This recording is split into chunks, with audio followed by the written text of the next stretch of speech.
अलिबाग रायगड जिल्ह्यात पाणी टंचाईने डोके वर काढले आहे. जिल्ह्यात अलिबाग तालुक्यात 47 गावे आणि 33 वाड्यांवर भीषण पाणी टंचाई असल्याने टँकरद्वारे पाणी पुरवठा सुरू करण्यात आलेला आहे. तर अलिबाग तालुक्यातील उमटे धरणानेही तळ गाठल्याने 47 गावांना 2 दिवसाआड पाणी पुरवठा होत आहे.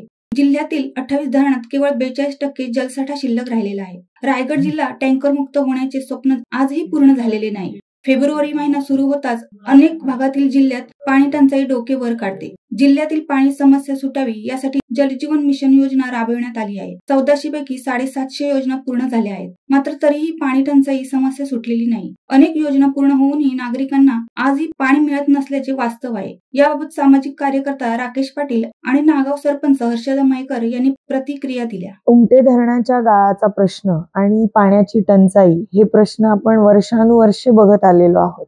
गेल्या वर्षी काही समाजासाठी काम करणाऱ्या अनेक थोर व्यक्ती पुढे आल्या, अनेक तरुण मंडळी पुढे आली आणि त्यांनी पुढाकार घेत गाळ काढण्याचा प्रयत्न केला.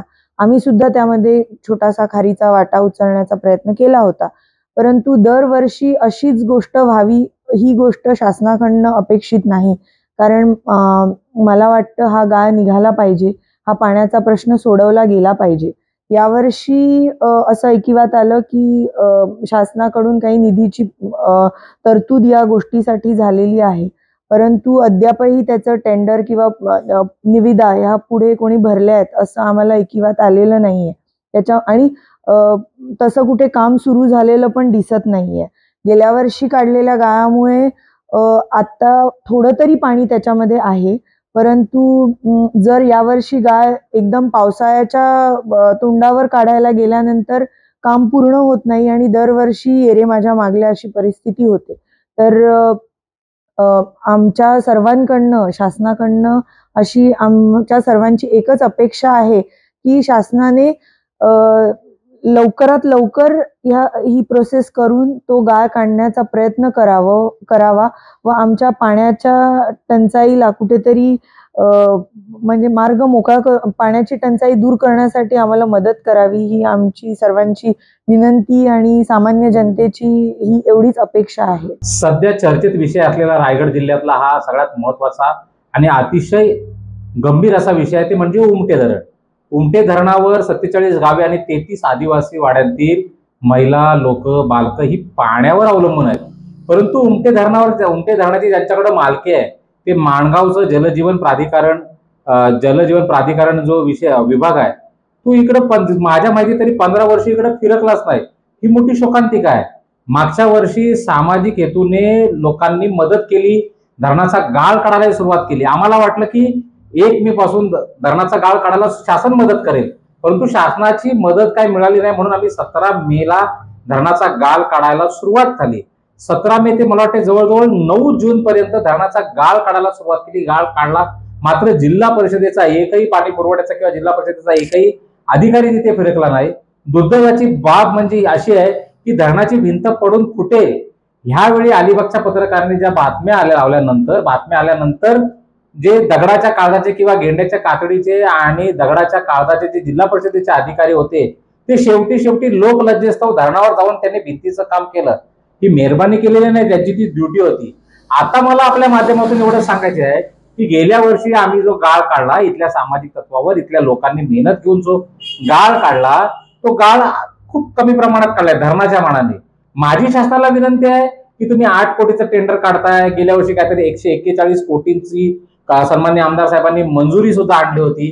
फक्त शासन निधी जाहीर करतोय. मला वाटतं 1 मे 2019 ला आमच्या इथल्या आगरी समाजाच्या तरुणांनी मोठं आंदोलन धरणावर केलं होतं आणि 3 मे 2019 ला मला वाटतं लोकमतला आविष्कार देसाईंनी बातमी लावली होती की उमटे धरणाचा गाळ ही JSW काढणार. आता 15 मेला उमटे धरण 2019 पासूनच्या 15 मे पासून आताचा 25 उजाडला तरी JSW आहे कुठे? म्हणजे शासन काय करतोय की तुम्ही काम नका करू, आम्ही काम करतो. आता जे 8 कोटीचं जे चिटोरं फिरते, 8 कोटीचं टेंडर काढलेलं आहे, तर माझी शासनाला, आमदार साहेबांना, इव्हन जलजीवन प्राधिकरण विभागालाही विनंती आहे की अशा फोका मारणं सोडून द्या. चेष्टा करणं तर सोडूनच द्या. तुम्ही प्रॅक्टिकली उतरा. 1 मेला उमटे धरण संघर्ष समिती आम्ही तुम्हाला सर्वस्वी मदत करायला आहोत. काय लागतं? JCB द्या, डंपर द्या, तिथून धरणातून माती एका चढण रस्त्याने आदिवासी बांधवांनी दाखवले जातात, त्या रस्त्यातून जर गाळ काढून बाहेर जर निघाला तो गाळ निघणार आहे. नवीन ऍडिशनल तुम्हाला काही सर्फ एक्सेल किंवा एरियल पावडरने धरण धुवायचं आहे का? मुळात ह्या जे जलजीवन प्राधिकरण जे जल प्राधिकरण जो विभाग आहे माणगावचा, त्याला या धरणात काही इंटरेस्ट नाही आहे. आणि राहिला विषय जिल्हा परिषदेचा, जिल्हा परिषद फक्त बिलं काढते असा आरोप मी करत नाही, इथली सामान्य जनता करते. लोकांना काय पाहिजे? लोकांना प्यायला पाणी पाहिजे. अरे पाण्यासारखा प्रश्न तुम्ही सोडवत नसाल तर तुमचा उपयोग काय आहे? आज लाखात 1.5 लाख रुपये तुम्ही पगार घेता, धरणावर साधी फेरी मारू शकत नाही. मागच्या वर्षी आम्ही 17 मे ते 9 जून पर्यंत आम्ही रखरखत्या उन्हात सगळ्याच लोकांनी तिथं कामं केली, अनेक महिलांनी भेटी दिल्या, अनेक सगळे राजकीय नेते उतरले. जिल्हा परिषदेचा साधा क्लार्क सुद्धा येऊ शकत नाही की उमटे धरणाचं तिथं काम करावं म्हणून काय चाललंय, कसं धरण करायचं आहे. ही सगळ्यात मोठी शोकांतिका आहे.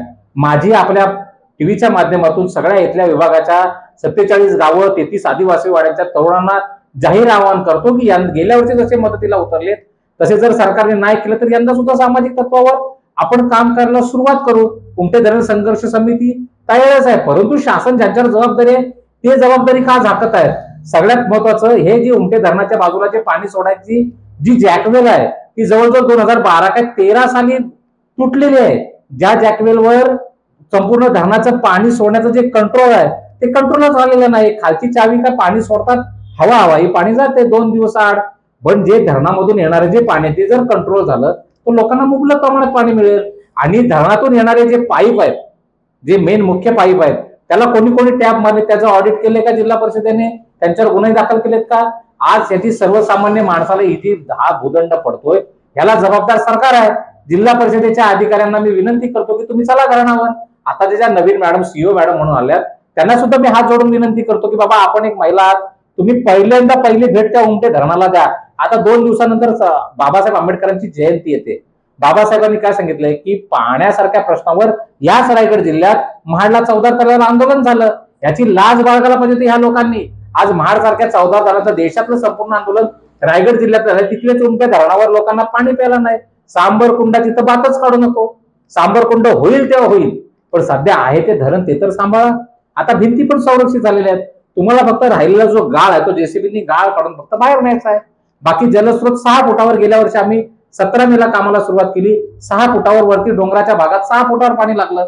मग फक्त 10-15 फुटांचा जो गाळ आहे वरती, तो गाळ काढला काही खाली कातळ आहे आणि माती काढून बाहेर न्यायला लोक तयार आहेत.